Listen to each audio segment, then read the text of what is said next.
Graças a Deus, que Deus abençoe a todos em nome do Senhor Jesus. Estou aqui mais uma vez passando uma mensagem e a palavra de Deus relata o seguinte na palavra do Senhor Jesus. No livro de Atos, aqui no capítulo 2, no versículo 17, é onde diz o seguinte: E nos últimos dias acontecerá, diz o Senhor Deus, o meu espírito será derramado sobre toda a carne, e os vossos filhos e filhas profetizarão. Os vossos jovens terão visões, e os vossos velhos sonharão sonhos. E também derramarei do meu espírito sobre todos os servos e minhas servas naquele dia, e profetizarão. Farei aparecer prodígios em cima do céu e sinais debaixo da terra, sangue, fogo, vapor de fumaça. O sol converterá em trevas e a lua em sangue, antes de chegar o grande e glorioso dia do Senhor. Veja bem, olha só que a palavra de Deus quer dizer para vocês, para que vocês venham entender o que eu quero dizer. A volta de Cristo está próxima. Eu sei que existem irmãos e irmãs, alguns irmãos cristãos, que ainda tem dúvida, falam: mas Jesus vai demorar para voltar. Não é bem assim como todos dizem. Alguns cristãos dizem isso. Alguns cristãos acham que Jesus não vai voltar tão já, só que eles não estão vigiando, não estão ficando atento na palavra de Deus, porque todo aquele homem, mulher que é atento na palavra de Deus, ele medita na palavra de Deus, Cristo está próximo. A vinda dele está próxima. Os sinais estão sendo mostrados dia a dia para cada um de nós. Biblicamente falando, você que é cristão, que tem as coisas de Deus gravadas no seu coração, as coisas de Deus que você pratica, você que lê a palavra de Deus, você sabe que Jesus está próximo. Algumas pessoas acham, mas não está tão próximo assim, porque a gente está sempre ouvindo falar das igrejas, sendo falado, e até agora Jesus não voltou. Sim, Jesus vai voltar sim. Se você tome jeito, se acerte com Deus, porque na hora que ele voltar, ele vai levar todos aqueles que estão vigilantes, todos aqueles que estão prontos para que a glória de Deus venha se manifestar sobre eles e levar eles para junto de Jesus. E você? Como é que está o seu coração? Vigie, procure se acertar com Deus, procure cuidar da sua vida diante de Deus. Você tem que consertar, não basta você estar na igreja, não basta você ouvir a palavra, você tem que viver a palavra de Deus. Você tem que largar do pecado, deixar de viver as suas próprias ideias, ideologias suas, e seguir aquilo que está na palavra de Deus, a Bíblia.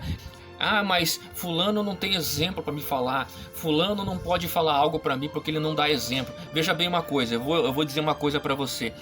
Moisés, ele era assassino, ele matou um egípcio. Você daria ouvido para esse homem se ele fosse falar de Jesus para você?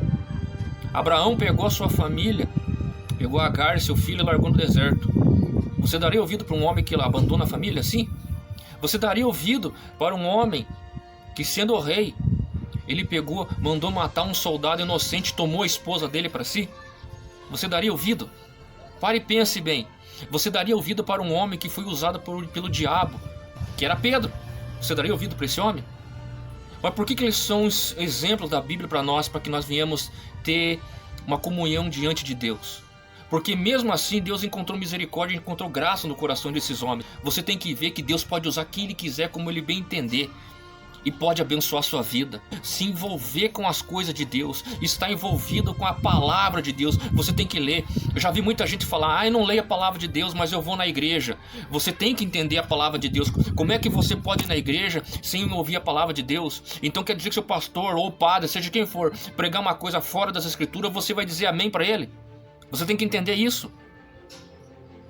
Você não pode seguir tudo aquilo que o homem fala, mas sim que a palavra de Deus fala. Claro que o Espírito Santo vai usar homens, mulheres para falar para você. Ele vai usar um pastor, ele vai usar quem ele quiser. Um líder, um amigo seu que está do seu lado aí, talvez, falar uma palavra positiva para você. Mas você tem que ter em seu coração. A gente vê os jovens, a gente vê mulheres profetizando, tendo visões, tendo a palavra de Deus na ponta da língua. Mas Deus também pode usá-los. Agora eu vou dizer para você o seguinte: você acha que no fim dos tempos, quando Jesus voltar e buscar todos aqueles, quando chegar diante de Deus, você acha que muitas dessas pessoas que fazem a obra, mas eu fazia a obra, eu pregava, eu fazia isso, eu fazia aquilo na igreja, você acha que Deus vai se incomodar com isso? Jesus vai se incomodar com isso? Por quê? Porque a pessoa podia falar de Jesus da boca para fora, mas o coração dele não estava em Deus. Você está entendendo? E aí? Como é que está você? Porque Jesus está voltando mesmo. E quero que você entenda que o mesmo Senhor que era ontem, Ele é hoje e será para todo sempre. Se entregue para Ele de todo o seu coração. Abandone a vida errada. Mesmo que ela pareça ser para você correta, certinha, na vida material, algumas coisas. Mas é preferível perder algumas coisas, a regalia desse mundo, agradando a Deus, do que você ter tudo de bom nesta vida e perder a tua salvação eterna. O que você prefere? Medite nisso. Analise a palavra de Deus, porque o Senhor Jesus está próximo, tá bom? Fique com Deus. Deus abençoe a todos vocês. Graça e paz.